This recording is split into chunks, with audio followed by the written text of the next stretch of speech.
ಸಂವಿಧಾನದ ಘನತೆಯನ್ನ, ಗಾಂಭೀರ್ಯವನ್ನ ಮತ್ತೆ ಅವರ ಸ್ಥಾನದ ಗೌರವವನ್ನ ಉಳಿಸಿಕೊಂಡಿದ್ದಾರೆ ಅಂತಕ್ಕಂಥ ಮಾತುಗಳನ್ನು ಈ ಸಂದರ್ಭದಲ್ಲಿ ಹೇಳಲಿಕ್ಕೆ ಬಯಸ್ತಾ ಇದ್ದೇನೆ. ಸೊ ಹಾಗಾಗಿ ರಾಜ್ಯಪಾಲರು ಇದು ಬಹಳ ಜನ ನಮ್ಮ ವಿರೋಧ ಪಕ್ಷದ ಮುಖಂಡರುಗಳು ಮಾತನಾಡಿದ್ದಾರೆ. ರಾಜ್ಯಪಾಲರ ಕೈನಲ್ಲಿ ಸುಳ್ಳು ಹೇಳಿಸಿದ್ದಾರೆ, ರಾಜ್ಯಪಾಲರ ಕೈನಲ್ಲಿ ಸುಳ್ಳು ಹೇಳಿಸಿದ್ದಾರೆ. ಇದು ಬಹಳ ನಿರಾಶಾದಾಯಕವಾದಂಥ ಭಾಷಣ. ಬಸವರಾಜ ಬೊಮ್ಮಾಯಿಯವರು ಹಿಂದೆಂದೂ ಇಂಥ ಭಾಷಣವನ್ನು ಕೇಳಿರಲಿಲ್ಲ ಅಂತ ಎಲ್ಲ ಹೇಳಿದ್ದಾರೆ. ಬಹುಶಃ ಒಂದು ವೇಳೆ ಬಸವರಾಜ್ ಅವರ ಒಳ್ಳೆತನವನ್ನು ನೀವು ದುರುಪಯೋಗ ಮಾಡ್ಕೊಂಡಿದ್ದೀರಿ ಅಂತ ನೀವು ಏನ್ ಬೇಕಾದ್ರೂ ಹೇಳಿ, ಈಗ ಅಲ್ಲ ಹೇಳಿದಿರಿ, ಹೇಳಿದಿರಿ ಹೇಳಿ, ಈಗ ನೀವು ಹೇಳಿದ್ರಲ್ಲ ಅದಕ್ಕೆಲ್ಲ ಉತ್ತರ ಕೊಡೋಣ. ನಾವು ಯಾವತ್ತೂ ಕೂಡ ಇನ್ನೊಬ್ಬರ ಒಳ್ಳೆತನವನ್ನ ದುರುಪಯೋಗ ಮಾಡ್ಕೊಳ್ಳಲ್ಲ.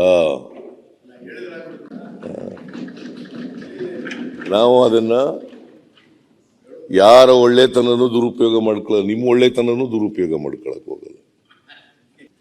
ಸಂವಿಧಾನದ ಘನತೆಯನ್ನ, ಗಾಂಭೀರ್ಯವನ್ನ ಮತ್ತೆ ಅವರ ಸ್ಥಾನದ ಗೌರವವನ್ನ ಉಳಿಸಿಕೊಂಡಿದ್ದಾರೆ ಅಂತಕ್ಕಂಥ ಮಾತುಗಳನ್ನು ಈ ಸಂದರ್ಭದಲ್ಲಿ ಹೇಳಲಿಕ್ಕೆ ಬಯಸ್ತಾ ಇದ್ದೇನೆ. ಸೊ ಹಾಗಾಗಿ ರಾಜ್ಯಪಾಲರು ಇದು ಬಹಳ ಜನ ನಮ್ಮ ವಿರೋಧ ಪಕ್ಷದ ಮುಖಂಡರುಗಳು ಮಾತನಾಡಿದ್ದಾರೆ. ರಾಜ್ಯಪಾಲರ ಕೈನಲ್ಲಿ ಸುಳ್ಳು ಹೇಳಿಸಿದ್ದಾರೆ, ರಾಜ್ಯಪಾಲರ ಕೈನಲ್ಲಿ ಸುಳ್ಳು ಹೇಳಿಸಿದ್ದಾರೆ. ಇದು ಬಹಳ ನಿರಾಶಾದಾಯಕವಾದಂಥ ಭಾಷಣ. ಬಸವರಾಜ ಬೊಮ್ಮಾಯಿಯವರು ಹಿಂದೆಂದೂ ಇಂಥ ಭಾಷಣವನ್ನು ಕೇಳಿರಲಿಲ್ಲ ಅಂತ ಎಲ್ಲ ಹೇಳಿದ್ದಾರೆ. ಬಹುಶಃ ಒಂದು ವೇಳೆ ಬಸವರಾಜ್ ಅವರ ಒಳ್ಳೆತನವನ್ನು ನೀವು ದುರುಪಯೋಗ ಮಾಡ್ಕೊಂಡಿದ್ದೀರಿ ಅಂತ ನೀವು ಏನ್ ಬೇಕಾದ್ರೂ ಹೇಳಿ, ಈಗ ಅಲ್ಲ ಹೇಳಿದಿರಿ, ಹೇಳಿದಿರಿ ಹೇಳಿ, ಈಗ ನೀವು ಹೇಳಿದ್ರಲ್ಲ ಅದಕ್ಕೆಲ್ಲ ಉತ್ತರ ಕೊಡೋಣ. ನಾವು ಯಾವತ್ತೂ ಕೂಡ ಇನ್ನೊಬ್ಬರ ಒಳ್ಳೆತನವನ್ನ ದುರುಪಯೋಗ ಮಾಡ್ಕೊಳ್ಳಲ್ಲ.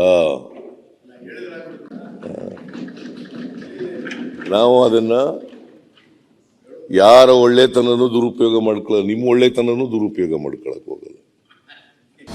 ಅನುಕ್ಷಣದ ಸುದ್ದಿಗಳಿಗಾಗಿ ವಿಸ್ತಾರ ನ್ಯೂಸ್ ಯೂಟ್ಯೂಬ್ ಚಾನೆಲ್ ಸಬ್ಸ್ಕ್ರೈಬ್ ಮಾಡಿ.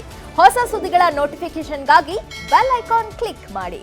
ಲೇಟೆಸ್ಟ್ ಅಪ್ಡೇಟ್ಸ್ಗಾಗಿ www.vistaranews.com ವೆಬ್ಸೈಟ್ಗೆ ವಿಸಿಟ್ ಮಾಡಿ. ಅಂಗೈಯಲ್ಲೇ ಜಗತ್ತಿನ ಸುದ್ದಿ ತಿಳಿಯಲು ವಿಸ್ತಾರ ನ್ಯೂಸ್ ಕನ್ನಡ ಆಪ್ ಡೌನ್ಲೋಡ್ ಮಾಡಿ.